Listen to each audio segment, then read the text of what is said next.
سمجھ میں آیا؟ تو اس لیے رسول پاک صلی اللہ علیہ وسلم کو اللہ تعالیٰ نے اختیارات اور ان کو خلافت اپنی عطا فرمائی۔ سبحان اللہ، سبحان اللہ۔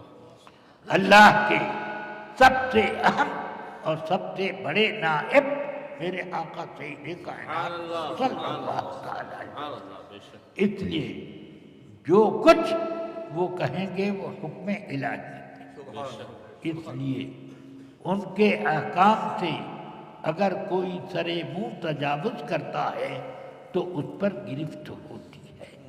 ہاں، اس لیے بہت سے واقعات ایسے ہوئے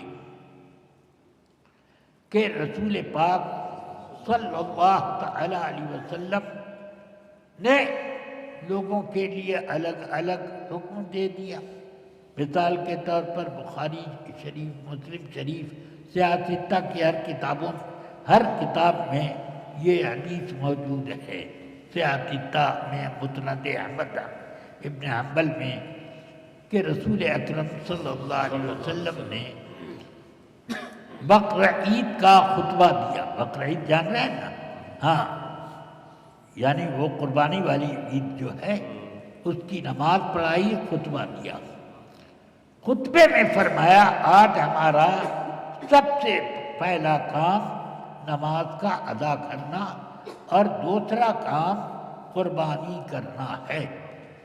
جس نے اپنی قربانی نماز کے بعد کی فقط اصاب النسک، تو وہ قربانی اس کی صحیح ہو گئی، اور جس نے پہلے قربانی کی بعد میں نماز پڑھی تو فرماتے انما ہی شاۃ لحم، وہ اس کی بکری قربانی نہ ہوئی بلکہ گوشت کھانے کے لیے ایک بکری ذبح ہو گئی، قربانی نہ ہوئی۔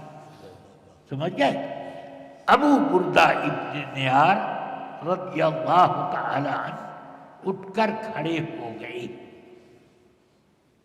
برا ابن عاطف فرماتے ہیں میرے ماموں ابو بردہ ابن نیار کھڑے ہو گئے اور کہنے لگے یا رسول اللہ، صبح کی نماز کے بعد ہی فجر میں نے اپنی قربانی کر لی اور گوشت پکایا، خود بھی کھایا اور میں نے پڑوسیوں کو بھی کھلایا، اس کے بعد میں نماز کے لیے آیا۔ فرمایا تلک شاۃ لحم، تمہاری قربانی نہ ہوئی، گوشت کھانے کی بکری ہو گئی۔ تو اب کہتے ہیں یا رسول اللہ اب کیا کروں میں، میرے پاس کوئی جانور نہیں، ایک چھوٹا سا بکری کا 6 مہینے کا بچہ ہے، اب میں کیا کروں؟ فرمایا وَحِّ عَنْكَ فَإِنَّمَا تُجْزِئُ عَنْكَ وَلَنْ تُجْزِئَ عَنْ أَحَدٍ بَعْدَكَ، تم اپنے اس بکری کے بچے کی قربانی کر دو، تمہاری طرف سے ہو جائے گی، اور کوئی کرے تو نہیں ہوگی۔ سبحان اللہ، سبحان اللہ، سبحان اللہ۔ تو میرے آقا صلی اللہ علیہ وسلم شریعت میں اللہ کی طرف سے ایسے نائب مطلق ہیں سبحان اللہ۔ کہ جس کے لیے جس طرح چاہیں کوئی فریضہ عائد کریں اور دوسروں کے لیے دوسرے طریقے پر، سبحان اللہ، بے شک۔ اور ادا کرنے کے انداز الگ الگ بتا دیں۔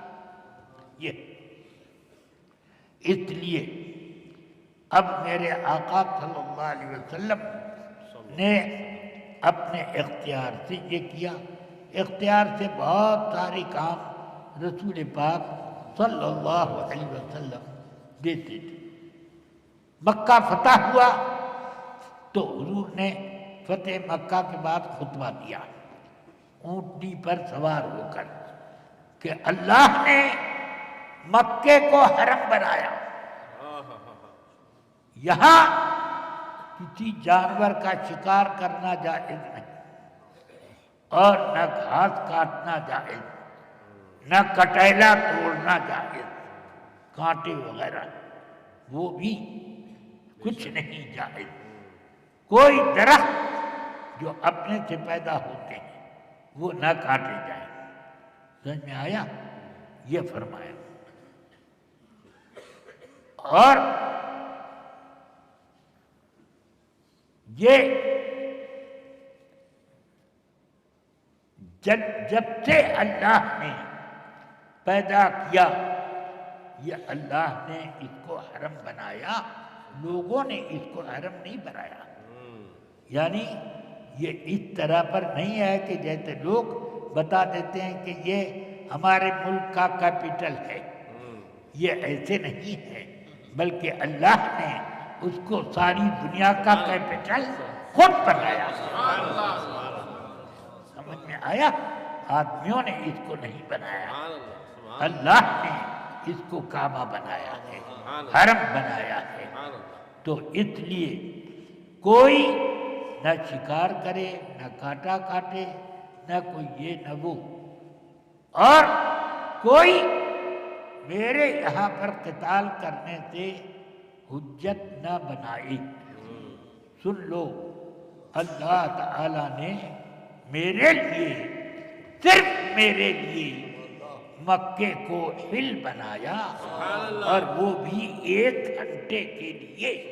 ثم عادت حرمتہ کامسی، پھر اس کی حرمت اسی طرح واپس آ گئی جیسے کل حرمت تھی، ویسے ہی ہے۔ حضرت سیدنا عبداللہ ابن عباس کے والد ماجد، رسول پاک کے چچا حضرت عباس ابن عبد المطلب کھڑے ہو گئے، کہتے ہیں یا رسول اللہ الا الاسخر الا الاسخر، اسخر کی اجازت دیں، اس لیے کہ ہم لوگ اپنے گھر کی چھت کا چھپر بناتے ہیں، مردوں کو دفن کرتے ہیں، تو قبر میں یہ گھاس کٹیلے والی یہ گھاس لگاتے ہیں اسخر۔ اور یا رسول اللہ، ہمارے سونار لوگ جب سونا پگھلانا چاہتے ہیں تو اسی کٹیلے کی آگ سے پگھلاتے ہیں تو پگھل جاتا ہے۔ تو حضور نے تو حرام کر دیا، فرمایا اچھا الا الاسخر الا الاسخر، جاؤ اسخر کی اجازت ہے، اجازت ہے، تو حضور کو اختیار ہے۔ ایسے بہت سے کام ہیں جن میں رسول پاک نے دوسروں کے لیے حکم رکھا، ایک اور ایک شخص کے لیے ایک، اور یہ بھی کہ رسول پاک صلی اللہ علیہ وسلم کے، رسول اکرم صلی اللہ علیہ وسلم نے ایک حکم میں تصرف کر دیا کہ ایسے نہیں ایسے، تو اس طریقے پر سب جائز ہے۔ آقا کائنات، تو اطاعت اس کی کرو جس کو اللہ نے یہ حق دیا ہے کہ شریعت کے احکام کس طرح نافذ کیے جائیں گے۔ سمجھ میں آیا؟ تو اطاعت اسی رسول کی ہوگی۔ چنانچہ آقا کائنات صلی اللہ علیہ وسلم کی غلامی ہی کو صحابہ کرام سب کچھ اساسہ زندگی سمجھتے تھے کہ یہی سب کچھ ہے، تو حضور کی غلامی کرتے تھے۔